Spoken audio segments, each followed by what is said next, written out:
მოგიტობაძის პოზიციები პირდაპირ არის რუსული წისქვილის წყალზე დამსხველი. ანუ ჩვენ იგი ხარ, პიკუები ხარ. გოგიტობაძე არის პიკუები, ჩვენა ვარ პიკუები, ბიჭო.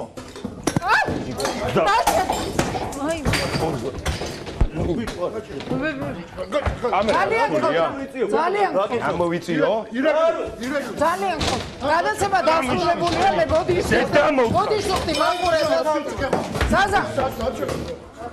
When people think of world leaders, they imagine endless patience, polished speeches, and unshakable composure. Presidents are expected to absorb criticism, ignore hecklers, and smile through chaos. But every now and then, someone in the crowd pushes too far. A shout, an insult, or a moment of blatant disrespect breaks the silence and the president snaps back. From rallies that spiral out of control to press events interrupted by unruly fans, these moments reveal a side of leadership rarely seen on the world stage. The calm fades, the tone changes, and authority takes over. This compilation captures presidents losing their patience in real time and firing back at disrespectful fans, reminding everyone that even the most powerful leaders also have limits. Let's go. Straight up. To the left. What began as a routine exit from a political press event quickly turned volatile. Outside a New York courthouse, tensions were already high as supporters of opposing sides packed the street, waiting for reactions. Are you on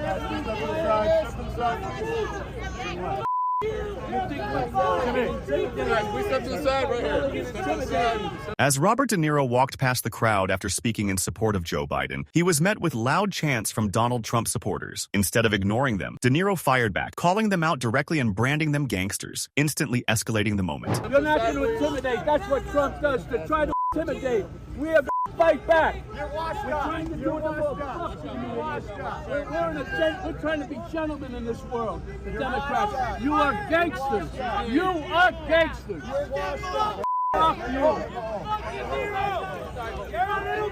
What was meant to be a simple walk away turned into a raw, unscripted confrontation, capturing just how explosive political emotions have become in public spaces.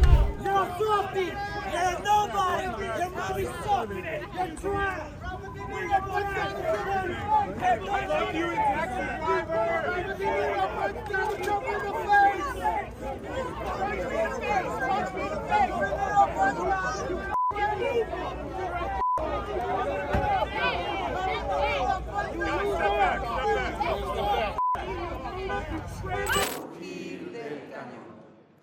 Y retiembla en sus centros la tierra al sonoro rugir del cañón.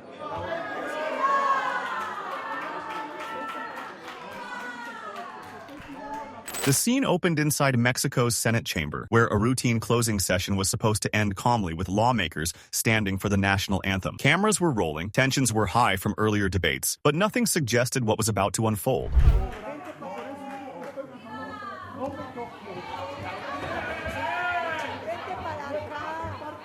In the middle of the anthem, opposition leader Alejandro Moreno suddenly broke protocol and charged towards Senate President Gerardo Fernandez Noroña. What triggered it was a heated dispute over being denied the floor, tied to an explosive debate on foreign troops in Mexico.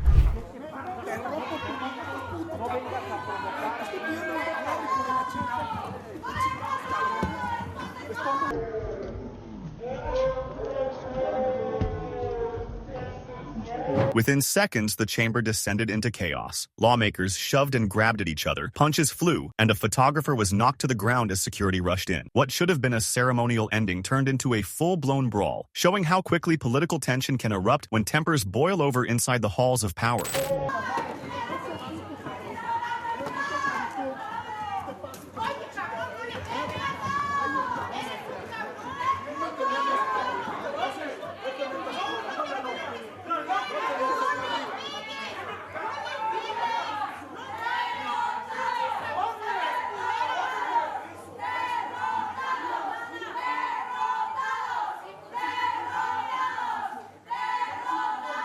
During a press conference at a high-level meeting, a reporter asked about the release of sensitive files, expecting a standard political response from Donald Trump. I don't know if that number's right, but it's pretty. There's 1 week for Congress to release the Epstein files. Why not just do it now? You know, it's not the question that I mind, it's your attitude. But instead of addressing the topic, President Donald Trump zeroed in on something else entirely. He abruptly dismissed the question, saying it wasn't the issue itself that bothered him, but what the actual problem is, the reporter's attitude. I think you are a terrible reporter. It's the way you ask these questions. You start off with a man who's highly respected, asking him a horrible, insubordinate, and just a terrible question.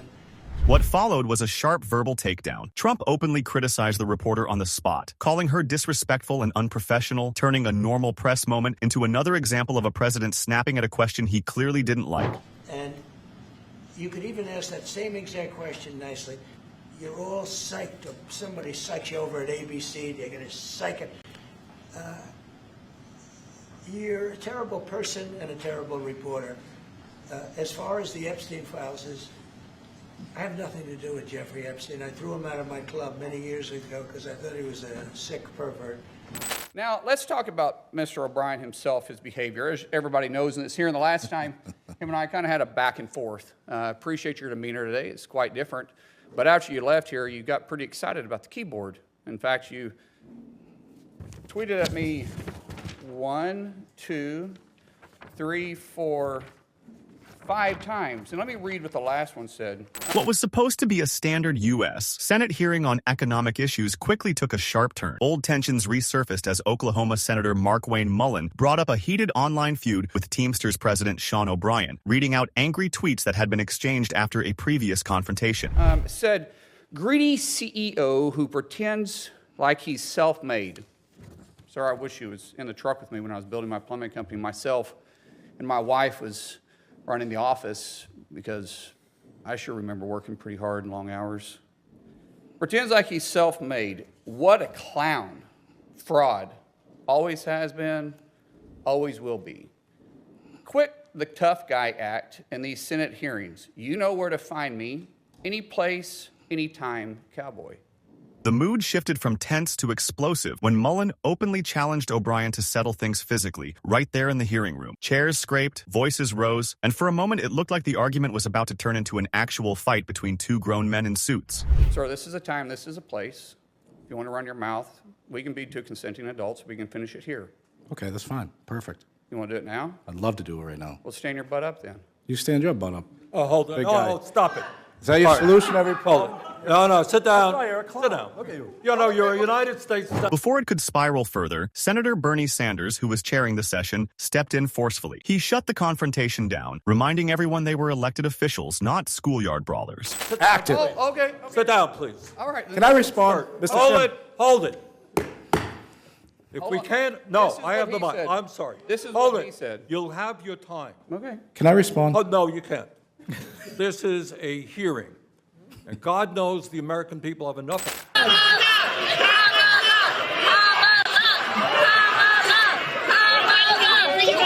cares. Good night. He's still scared. Still scared. Still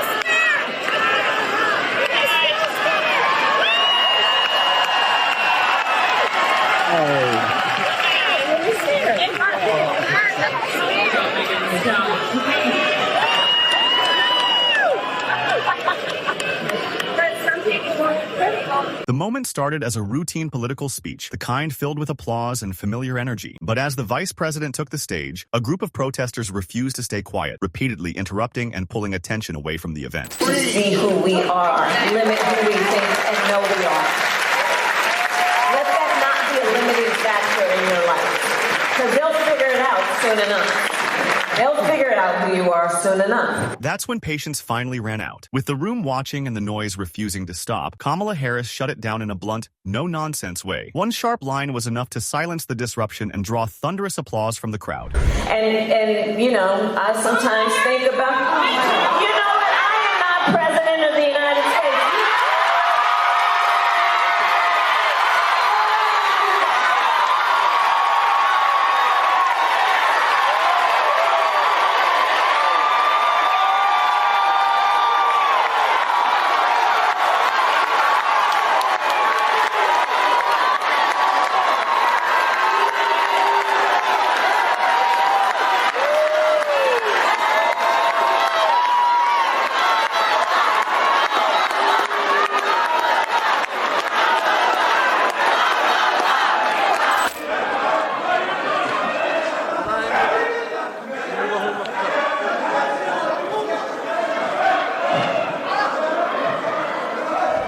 Tensions boiled over inside Jordan's parliament as several deputies began arguing during a session. What should have been a routine meeting quickly escalated.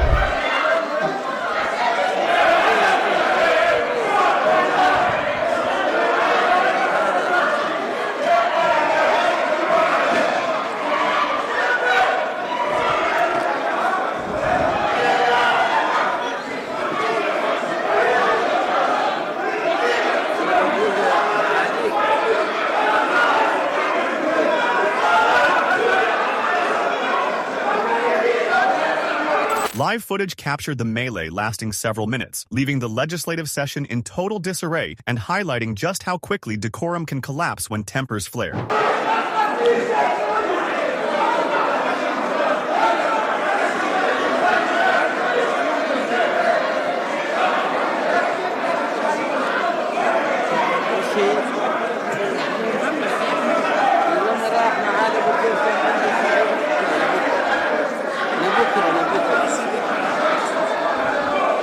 The interaction began calmly at a campaign stop in Iowa. A voter stepped forward with a policy-focused question about pipelines, speaking respectfully and without raising his voice. On the surface, it looked like a routine exchange between a candidate and a concerned citizen. I'm going to support you if you win the nomination because we got to get rid of Trump.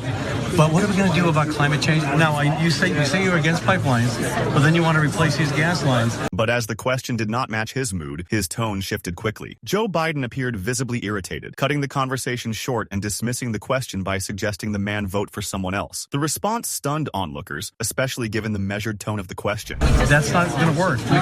We got to stop building and replacing pipelines. You got to go vote for somebody else. All right, thanks so much, sir. We're going to have you. Thank you so much. Thank you so much. I'm going to vote you in the general if you treat me right. Yeah, I know. Well, I'm not. Well, can I have a Look, you're asking a picture of me. You're coming up and telling me you don't support me. No. My plan. Yeah, you did. You said I said I would support you in the general. In the general. As the exchange continued, the tension escalated. Biden moved closer, grabbed the man by the jacket, and physically punctuated his frustration. What began as a civil policy discussion turned into an uncomfortable confrontation. I'm looking for a primary. We're happy to get a number. We can follow up. That's what I'm looking for, okay? Just because we're trying to get... You believe that Bernie can do something and by 2030? I'm actually supporting Trump's tire. Thompson, well, that's good. He's the guy that did more Thanks so much, sir. We have a long line right here. The entire country did. Okay. All right, thank you. We're happy to get information. If these presidential freakouts cracked you up or shocked you, then hit the like button, share with your friends, and subscribe for more wild real-life stories. And if you want more laughs, check out Obama being a comedian for 10 minutes straight.